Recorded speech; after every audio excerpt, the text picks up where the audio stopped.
सत साहिब जी, मेरे सभी भाइयों बहनों बेटा बेटी माता पिता को भक्तमती की सत साहिब जी। तो आज हम सुनेंगे एक भक्तमती की कहानी जिसने गुरु परमात्मा जी से नाम दीक्षा लेकर के उसको कितने सारे लाभ हुए, उनके पूरे घर परिवार के सभी मेंबरों को कितने सारे लाभ प्राप्त हुए। तो सुनते हैं सभी भाई बहन बेटा बेटी माता पिता मिलजुल करके। सत साहिब जी।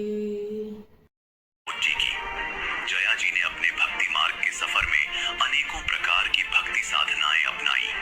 इन्होंने अनेकों मंदिर गुरुद्वारों में माथे भी टेके, व्रत उपवास भी रखे, लेकिन अफसोस इतना सब करने के बाद भी इन्हें निराशा ही हाथ लगी।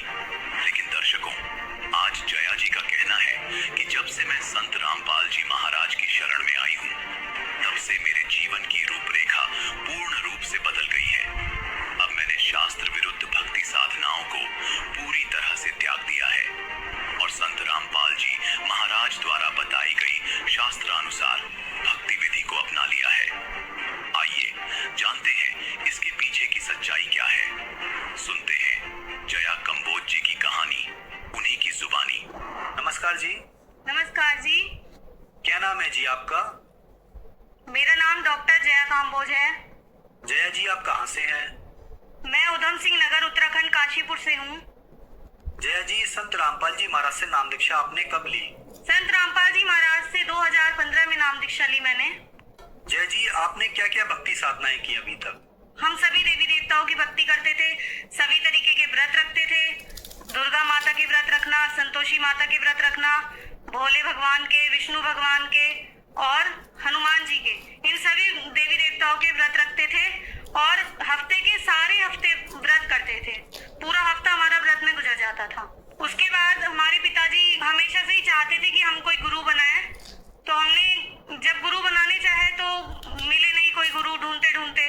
उसके बाद कई बार हम टीवी देखने बैठ जाया करते थे। मेरे पिताजी टीवी लगा के हमेशा गुरुजी को ही देखते थे कि हाँ चलो किसी गुरुजी की खोज में टीवी देखते हैं और कोई अच्छे गुरु मिलेंगे तो नाम दीक्षा ले लेंगे। तो उसके बाद उन्होंने देखा निर्मल बाबा जी हैं, बहुत लोगों के कष्ट दूर कर रहे हैं। वो बताते थे कि अगर किसी को परेशानी है, जैसे किसी को पीलिया हो गया, किसी को 2 दिन से भूत दिखाई दे रहे हैं या कोई दारू पी रहा है, इस तरीके के लोग उनके पास बीमारियां और उपचार लेके आया करते थे कि ऐसा ऐसा हो गया हमारे साथ।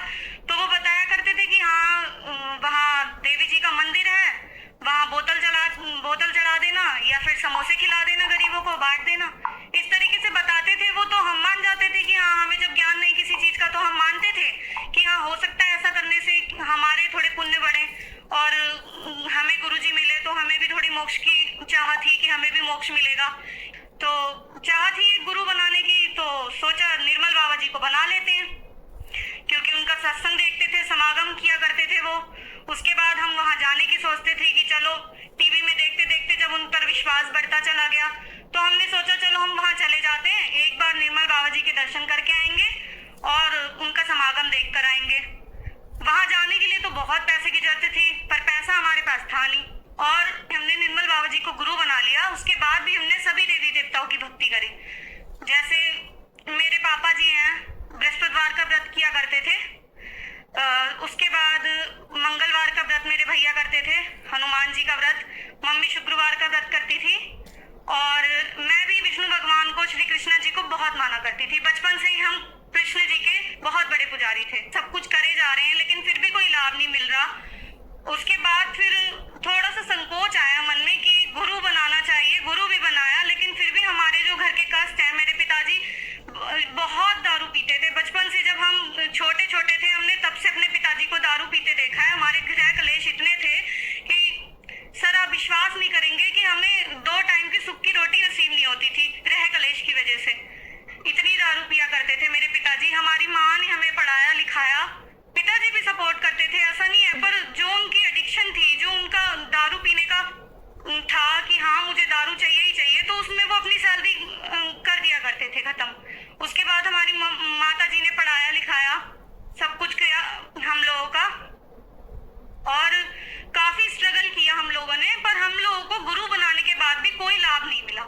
जया जी, फिर आप संत रामपाल जी महाराज जी की शरण में कैसे आई? पापा टीवी देखा करते थे डेली, शाम को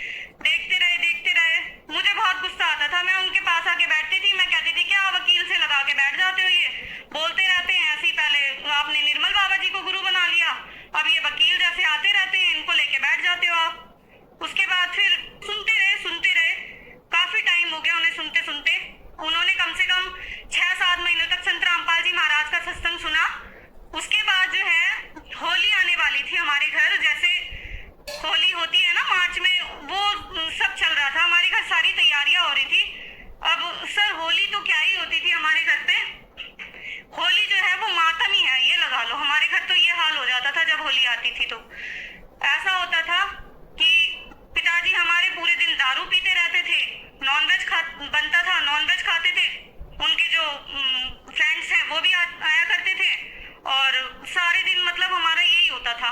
इस बार होली थोड़ी हमारी अलग हुई संत रामपाल जी महाराज की वजह से, क्योंकि पापा ने 6-7 महीने से जो संत रामपाल जी महाराज के सत्संग सुने थे, उन्होंने होली के दिन से एक दिन पहले ही सोचा कि मैं आश्रम चला जाता हूँ जहाँ संत रामपाल जी महाराज का आश्रम है, और उन्होंने हम लोगों को किसी को कुछ नहीं बताया, बस मम्मी को बोला कि मैं जा रहा हूँ आश्रम।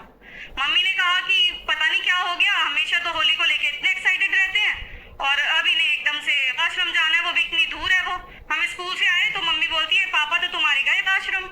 हमने कहा चलो ठीक है, अब पता नहीं कौन से गुरु बना के आएंगे। इन्होंने पहले हमें निर्मल बाबा में लगा के रखा और अब ये जो संत रामपाल जी महाराज पता नहीं कौन से वकील जैसे बैठे रहते हैं, उनको अब गुरु बनाने के लिए चले गए ये। लेकिन एक थोड़ा सा मन में थी संतुष्टि कि हाँ चलो इस बार पापा किसी अच्छे काम के लिए गए हैं। घर में हमारे ना दारू आई और ना ही मीट मच्छी बना, उस दिन कुछ भी नहीं, कोई नॉनवेज नहीं बना हमारे घर।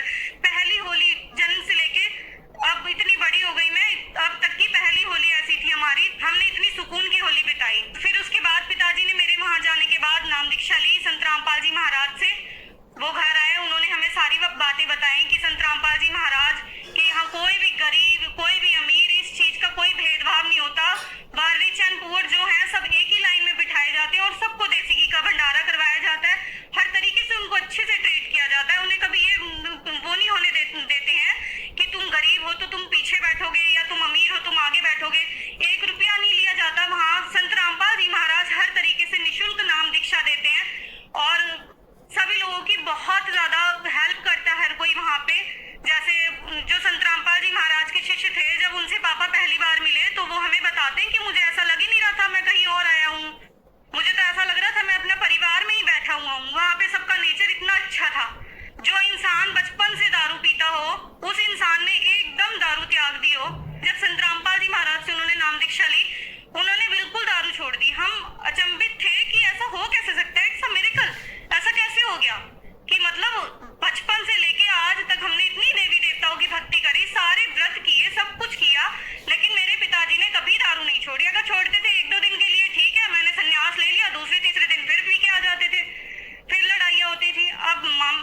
जी आप कह रहे हो तो मैं चलती हूँ, मैं नाम दीक्षा लेती हूँ, मैं मानूंगी, सब कुछ करूंगी, क्योंकि एक औरत तो ऐसी है कि उसको बच्चा तो चाहिए ही चाहिए, कुछ मिले ना मिले लेकिन बच्चा तो चाहिए ही चाहिए। तो उन्होंने बेबी के लिए कुछ भी किया कि हाँ हमें बेटा चाहिए या बेटी चाहिए, कुछ भी दे, लेकिन दे भगवान।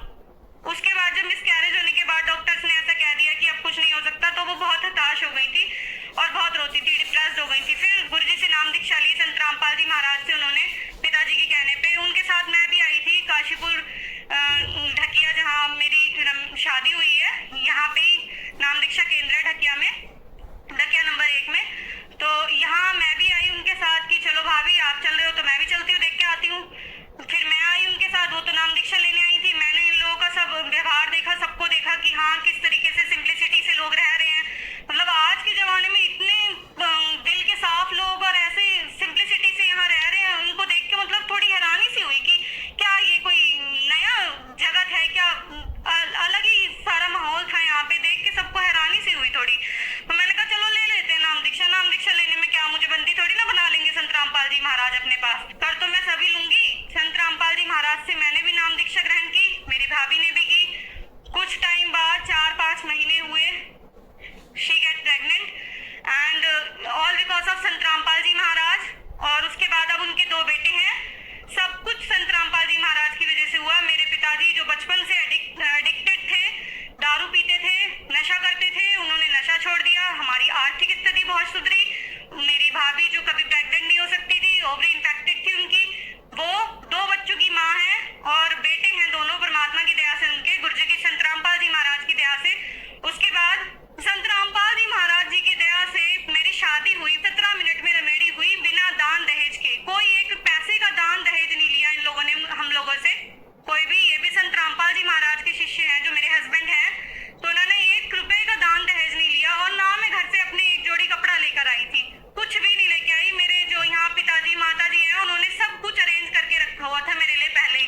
उसके बाद संत रामपाल जी महाराज की दया से मुझे एक बेटा भी मिला। और उसके बाद कुछ मैंने महसूस किया कि वो रात रात को कराहता रहता था, बिल्कुल परेशान रहता था। तो हमने उसको डॉक्टर को दिखाया, बेटे को मेरे। तो डॉक्टर्स ने कहा, उसका पूरा टेस्ट किया, पूरी बॉडी का टेस्ट किया उसका। 1-2 बार तो उन लोगों ने हम लोगों को बुलाया, काफी देर तक बिठाया, बताते नहीं थे कि क्या है क्या नहीं है।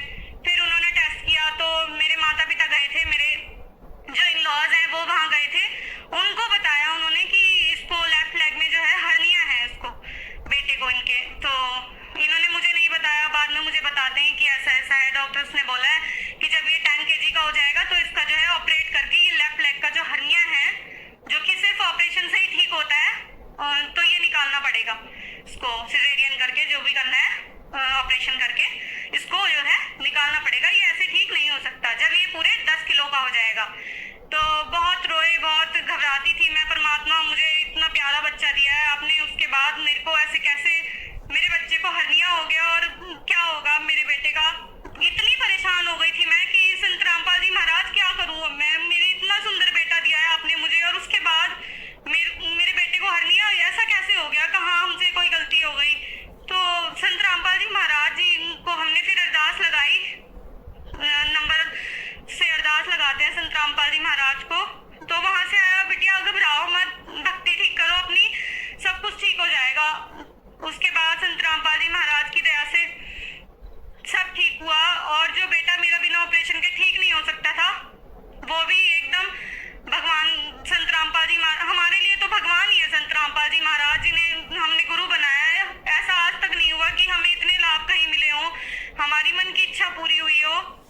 उसके बाद मेरा बेटा जो है वो सर बिना ऑपरेशन के मेरा बेटा बिल्कुल ठीक हो गया। और क्या लाभ बताऊं, मुझे इतने सारे लाभ परमात्मा ने दिए हैं संत रामपाल जी महाराज ने कि गिनती नहीं कर सकते इनके लाभ की।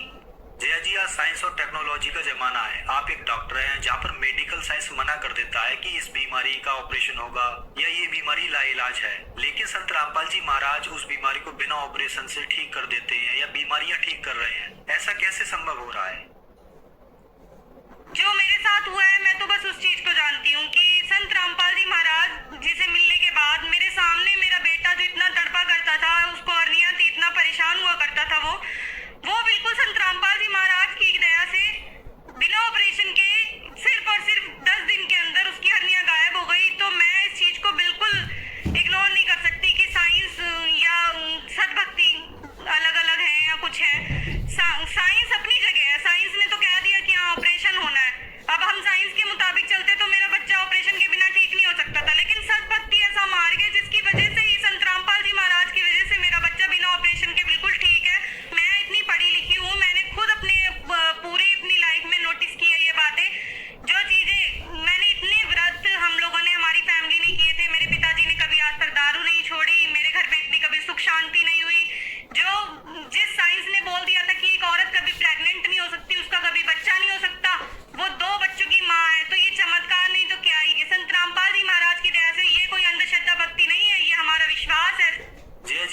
दर्शकों को बताएं कि संत रामपाल जी महाराज से नाम दीक्षा कैसे ली जा सकती है।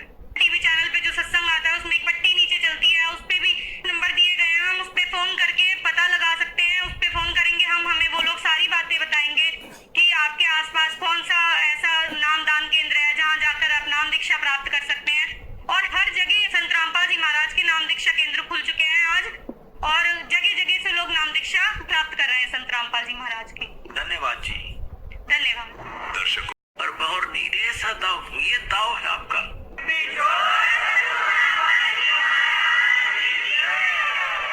कहते समझा है ते सिर धर पाओ, और बहुत नीरे सा दाव, सिर पर पाँव रखना, पूरी स्पीड तो भागना, जैसे पीछे कोई आपत्ति हो, जैसे पागल कुत्ता देख ले को तेरी तरफ भाग रहा है और वो स्पीड खींच ले तो उससे डबल स्पीड तो भागे बाहर पड़े। उसको बचने के लिए या ऐसी जगह पर पहुंचे जहाँ उसकी रेंज ना हो, तो ये काल एक पागल कुत्ता हमारे पीछे लग रहा है। अब इससे बचने के लिए कहते समझा है तो सिर दर पाओ, यानी डट कर भक्ति कर, बुराइयां से दूर रहे, मर्यादा तोड़िए मत, ना तो फिर काल खा जाता है।